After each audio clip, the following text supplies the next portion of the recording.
Welcome to The Disciplined Life. I'm Aria. And I'm Coda. We use our experience as a married couple living in a domestic discipline marriage to talk about the ups and downs of implementing authority structure and domestic discipline into modern relationships. Let's do it. Hello, everyone. On today's podcast, we are going to be talking about the evolution of our punishment system and how we came to the system that we have now. But before we get started, if you are not already, please do consider subscribing. And if you would like to get bonus content as well as access to our Discord server, the link to our Patreon is down below. Leave this video a like, leave a comment. It really helps out the channel. But without further ado, let's get started. So on last week's podcast, I talked a lot about how you really have to use trial and error to find what works for you. And so I thought it would be kind of a good idea, a good conversation for us to talk through the trial and error process that we use to get to the punishment system that we have now. A lot of error. No. Just a lot of learning along the way. A lot of learning, exactly. So I thought it would be good to kind of talk through where we started, the things that we tried along the way, and then what our system is now.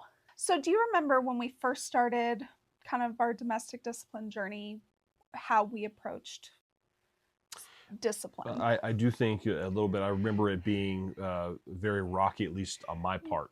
I think it was rocky on both of our parts. It was just, well, I know it was new for the both of us, but especially for me, I remember it was, for me, a lot of it was, and I know we'll get to this, just getting it more into the comfortable zone that I need to be in. Mm-hmm. So when we first started using spanking, especially as a punishment, I think that I went into it very unsure how punishment was going to feel, what it was going to be like, how it was going to affect our relationship and the dynamic of our relationship. I think that we both kind of erred on the side of caution. Oh, definitely. Definitely.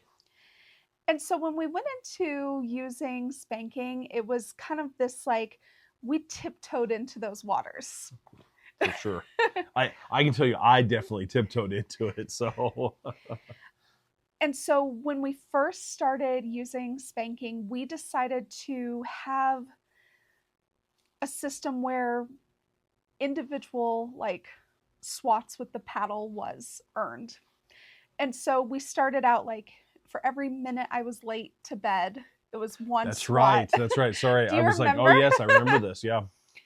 And that very quickly turned into me being able to decide how late I was willing to be. And I think it very quickly became a point of frustration for you. Yes. Oh, yes. There's no doubt. There's no doubt. Because how often was I coming to bed actually on time?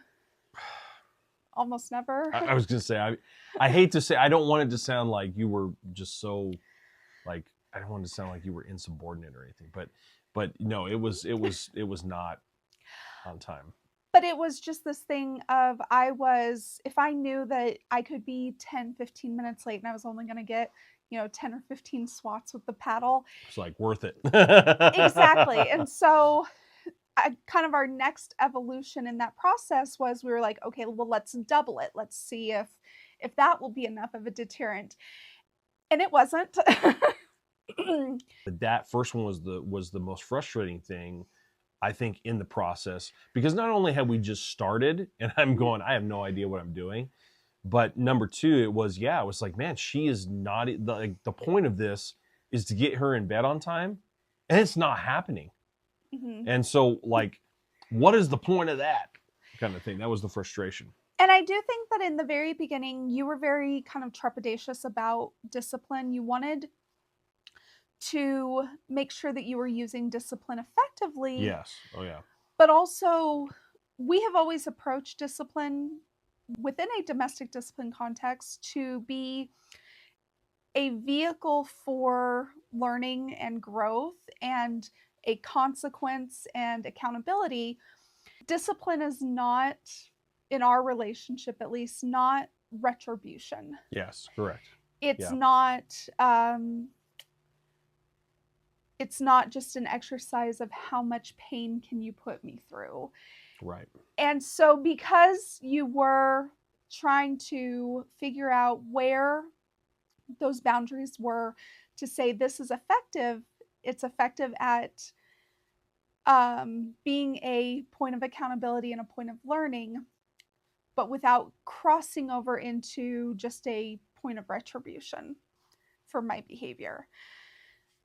I think discipline to an extent is like a little bit of retribution, but it's not the majority, not for No, no, us. no, no, not, yes, exactly. One thing that I really appreciated was that I felt like as we were going through this trial and error process, as we were figuring things out, because I knew how you were approaching discipline and your philosophy behind discipline, it was very comforting to me to know that that was an ongoing conversation. It's not that we made the decision to have domestic discipline and you assumed the leadership role and then everything was in your hands. It was very much an ongoing collaborative effort to Yes. get to where we wanted to be. Collaborative was the word that I'm glad you used, because that's the word I was searching for there. Yeah. And so we tried this system where, each infraction or each rule had an attached set of, swats with the paddle or what have you. And that really didn't work because, again, the point of establishing the rules and the point of establishing this dynamic was to have growth and have personal development and to start living within a structure. Yeah.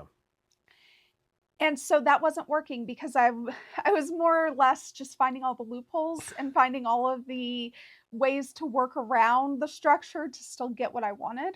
And to be fair to you, any of us, I think, if, it's just human nature that if we can figure out a loophole for something, we're going to go that direction. And so that first run, we were like, okay, too many loopholes, got to fix it.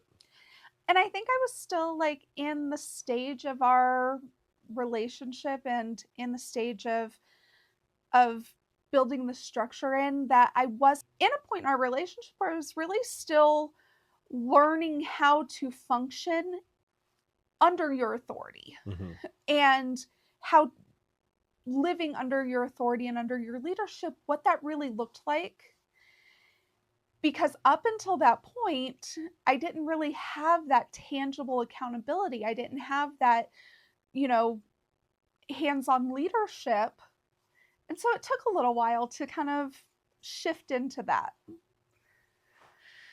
So the next thing we did after we decided, okay, wipe the slate clean, let's start again, basically is what that we was did. That was one point where we kind of just said we're going to throw everything out and we're just going to start from scratch because none of that worked. Not a single part of that was working for us. So the point being here, if you're ever in, it doesn't matter what stage you're in, if something is not working, don't be afraid to just say, we're throwing this all out, we're wiping the slate clean, let's try again, let's figure something else out. So the next system we tried was we got a different implement.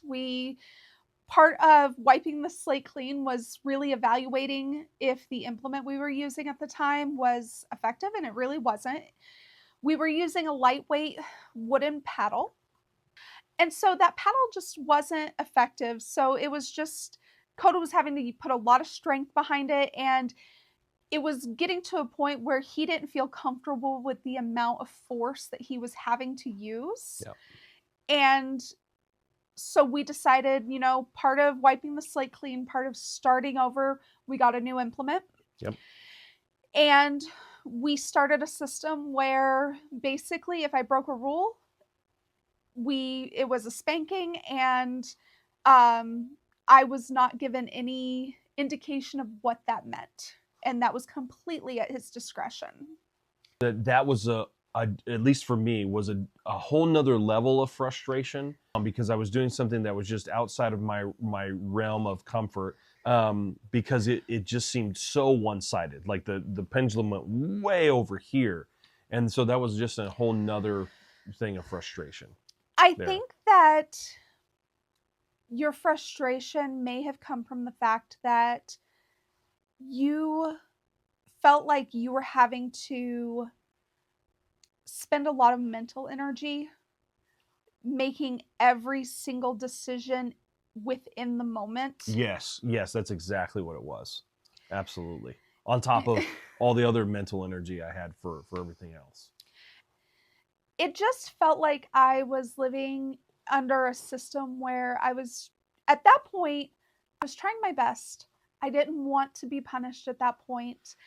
Um, However, the not knowing what to expect out of discipline, it wasn't nerve wracking to me, but it left me feeling kind of insecure.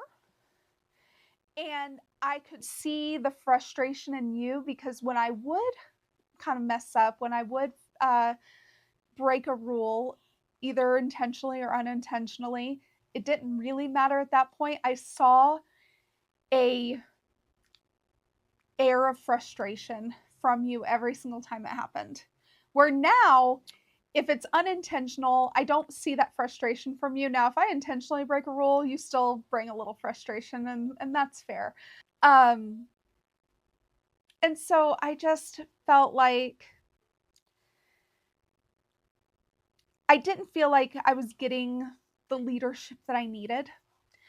And did you feel like you were giving the leadership that you wanted to give to our Well, relationship? no, because part of it was that, and I'm okay with saying this, it was almost like wherever the wind blows. So I was going, okay, I think this is an effective punishment. And then obviously I'd see the frustration on her face because she didn't think the punishment fit the crime. But I was frustrated because I was like, I'm trying to lead, but I don't know if this is a speeding ticket infraction or if this is a theft type. And so it just was where I was having to pull punishments out of a hat on what I thought fit the crime. She was obviously, I could tell she was frustrated and had that. I loved when she used that word insecurity earlier because I could tell she had the insecurity of it was hard to trust me, and I understand because she didn't know what to expect.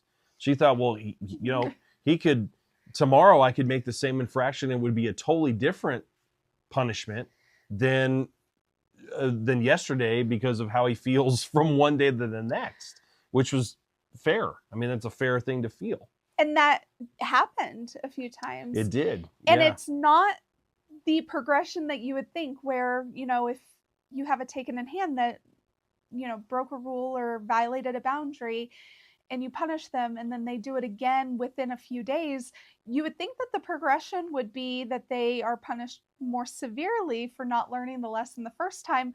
That wasn't necessarily what was happening. Not at all. Not at all. No. And so it didn't make any sense to me, and not knowing what to expect and just feeling this sense of frustration coming from Coda every time he had to punish me. It wasn't at all what I envisioned our relationship being. It made we had tried to do this to make our relationship better, and to this point it wasn't making it better, it was making it worse. And also, I felt like because you erred on the side of caution, because you were more trepidatious, because you were still trying to feel out the gauge of how far do I need to take discipline to where it is an effective vehicle of learning and to drive home the lesson, but where it doesn't cross a boundary or cross a line, you were still trying to feel that out. So you erred on the side of being a little light-handed. Mm-hmm. Oh, yeah. And so I was coming away from discipline somewhat frustrated that I didn't feel like I had been punished thoroughly. And so I started a really bad habit of being really defiant during discipline to keep you going. Yep. And that's not, then what that did to me is it took my frustration, amplified it more, and she knows my frustration eventually gets to the point of anger. And that's where it started to get, was I started to go, I'm just angry at you now.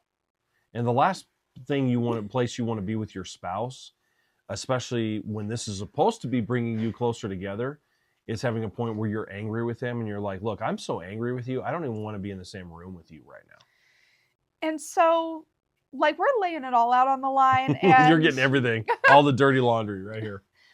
I was gonna say, I really don't want to hear comments about like, well, you weren't really submissive, because I don't really care. Like that was a long time ago. We've grown.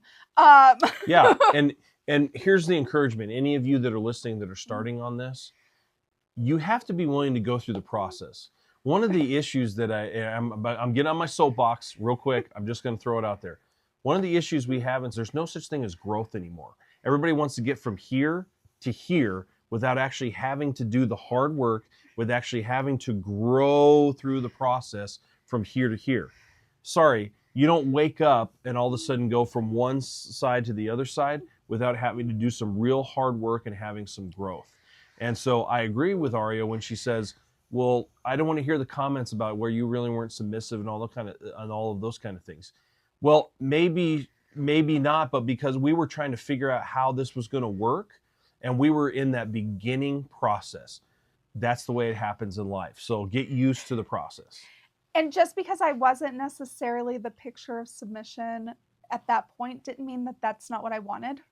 Right. I wanted that. Right. And I wanted to develop and grow in that area. It's just not where I was at that point. And I didn't know how to do it either. Didn't know how to help you get there. Right? Right. And so we are just sharing our journey.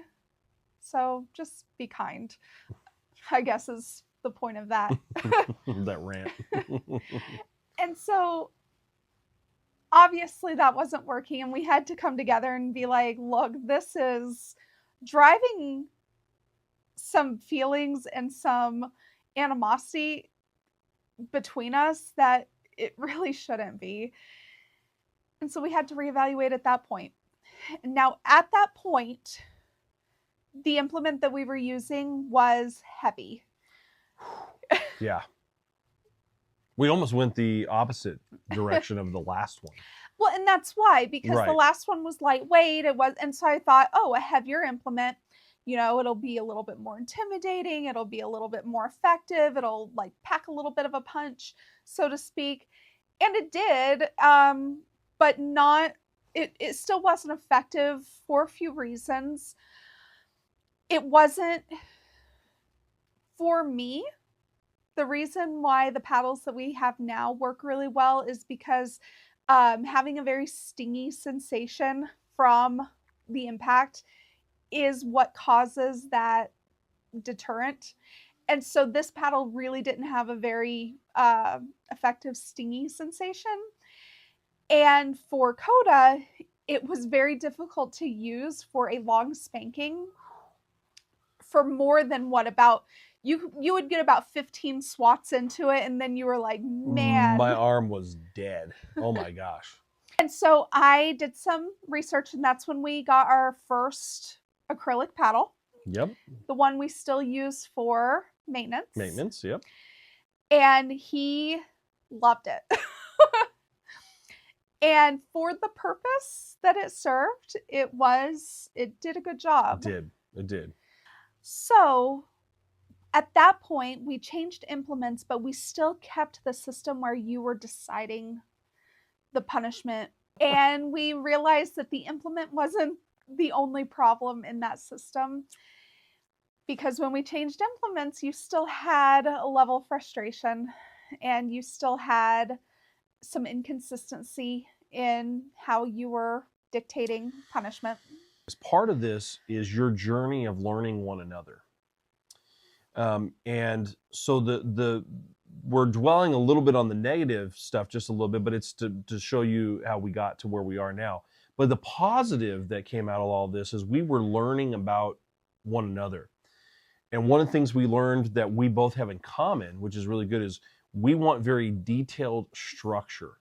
And me just kind of pulling out of the top of my head, oh, this should be a good punishment for this, was not a good detailed structure for what we needed. And beyond making me insecure, that system was making me fearful of you. Yes, that's where it started to go, is her anxiety started to go towards fear. That even made me feel worse. And that's when I started to go, well, maybe this isn't for us at all. And that's almost when I was like, man, I don't know if we're doing the right thing or not. That may have been when we took our first like real break. Yeah, I think that's when it was. Yep. But we came back to it. And at that point, I think we started to introduce the concept of non-physical punishments to give some variation. And baby steps back into it. Mm-hmm. That's what it was. Well, and give some variation of severity within punishments. Yep. Because before it was either like you broke a rule, you get a spanking, and there wasn't really any severity variation within that. And so we were still at the point where we didn't understand that there was levels of severity within spanking. And so we were like, okay, let's implement some non-corporal punishment options so that those smaller infractions can have a lesser consequence. That worked kind of. It was better. I would say it was better than kind of what we had been doing. So we saw a little bit of progress and success. My frustration with the non-spanking punishments was I felt like you were leaning into those a little too much. Now that was my problem, is that we had gotten some things on track, but what had happened there is that it made me go, well, don't feel really, again, I was still kind of leading by, I don't know if that really constitutes a spanking, so I'm going to do this. But then I realized part of that was a little bit of laziness on my part. It wasn't intentional, like it wasn't something that was conscious. But then when I started to think back, I was like, that was probably a subconscious thing of, I don't really feel like doing that. And so even before our boot camp, and we'll kind of get to the boot camp because that's when things really solidified and became the system that we have now. But even before our boot camp, we started implementing a little more structure in how our spankings went. We came to the system that we have now, and it is the best system that we've ever had. I don't feel like we really need to change anything about the system we have right now. Nope. At least for right now, it is working really well for us. And if circumstances or situations change in the future, we can always reevaluate. And speaking of the growth that we had talked earlier, how many years did that take us? That took us a good three and a half years. Three and a half years, almost 4. So that's what I'm saying. You have to track we didn't just, boom, we hit it overnight. This was a long process. At times felt hard and tedious, but we did the hard work, the hard conversations, putting in the time, putting in the effort, really focusing on what we wanted out of this relationship, both of us, and then sitting down and honing that skill truly in the boot camp. And my hope is that by sharing our experience, you can fast track that process a little bit for yourselves. Yeah, we're hoping you don't have to do 3.5 years, but we're also not going to say, well, you'll just do this and it'll just happen right away, or you'll get it in the first year.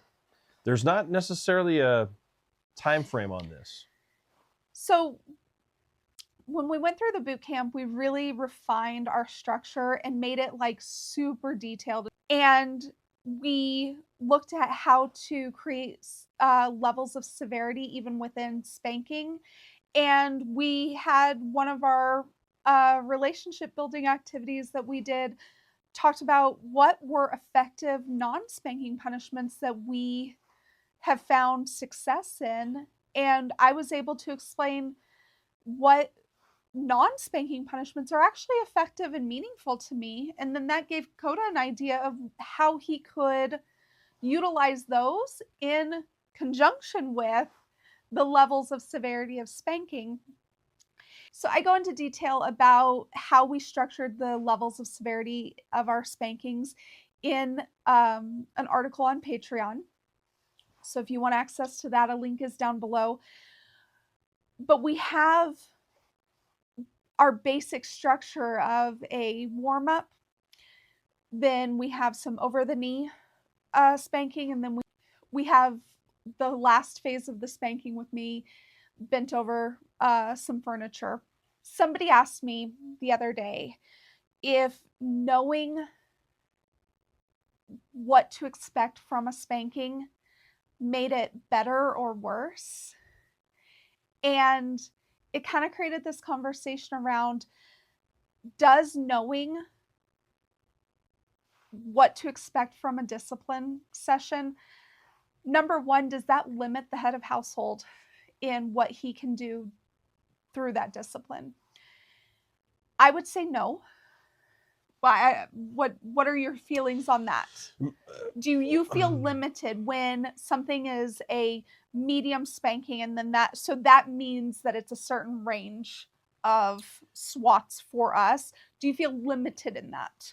I don't. I think it actually makes me more effective as a leader, and when I am dealing out punishment, knowing that we have decided there's a limit for the certain severities of punishment.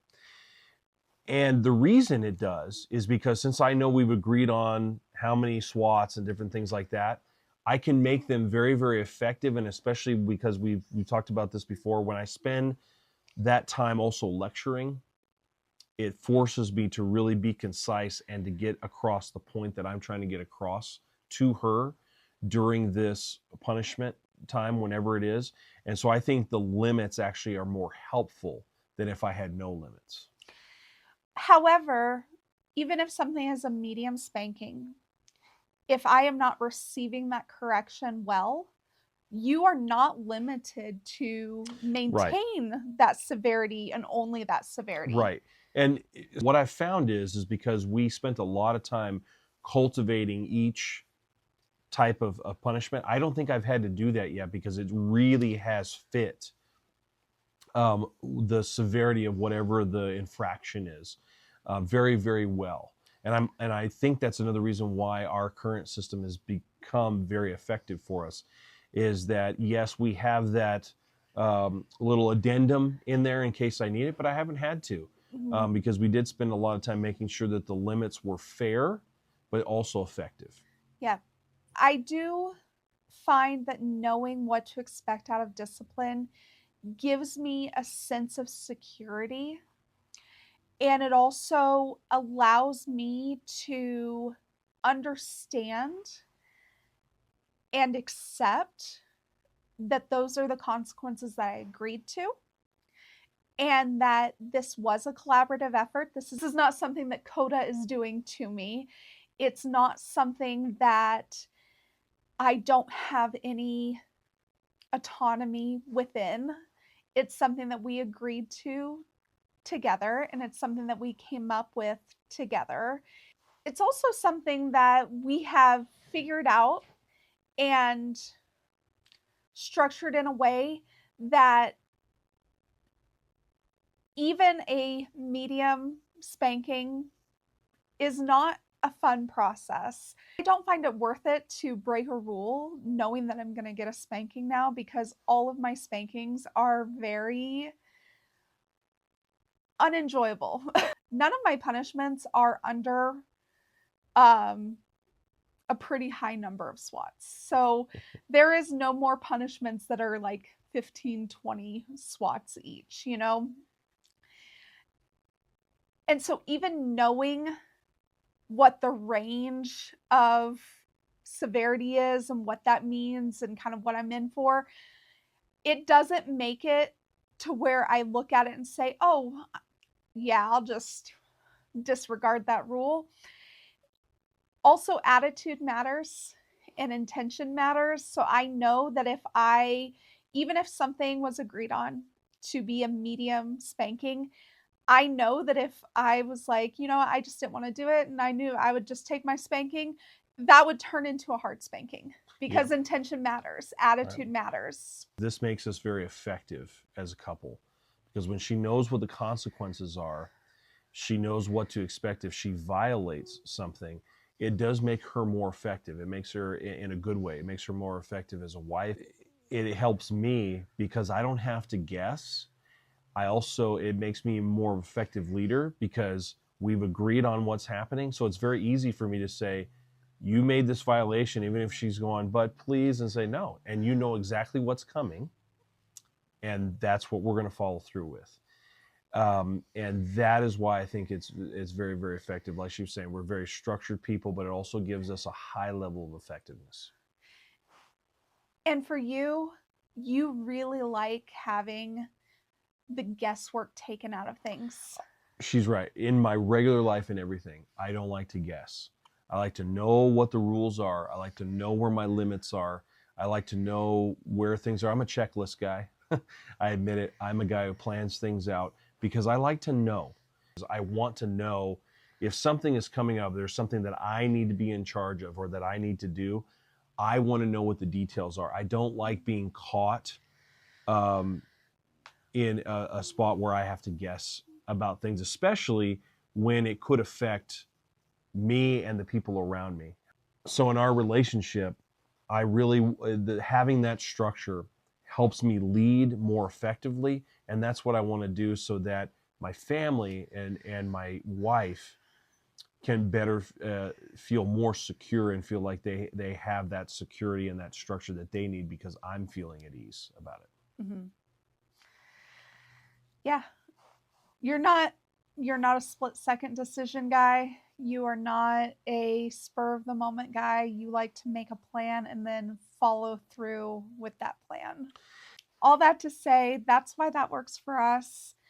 It's not going to work for everyone that way, but we thought it might be an interesting conversation just for you guys to hear the evolution of our process and why, how we started and the challenges we faced and why we decided to change things along the way and why we feel like we're good with what we've got going on right now. More than the fact that it works for us, more than the fact that, Coda likes to make a plan and execute the plan, more than the comfort that it brings me knowing kind of what to expect from our dynamic and from his leadership. The reason why this works for us is because it's a system that has motivated me to meet expectations, to avoid the punishments, and to um, it's creating the results that we want. That's the key. The results for our relationship, for our family. And because of this, we've grown closer together. And I think the biggest thing, we don't argue. We don't argue like married couples. A lot of married couples do. We don't. Because this system has made it to where we don't have to. If there's an infraction, we take care of it. If there's a problem, if there's something between us, we take care of it. And that makes it to where we enjoy being with one another. We enjoy our relationship so much more. It takes those problems out of it. It's great. All right, guys, thanks for joining us for this podcast. If you want bonus content as well as our Discord server, the link to our Patreon is down below. Otherwise, we'll see you next time. Thanks a lot. Bye.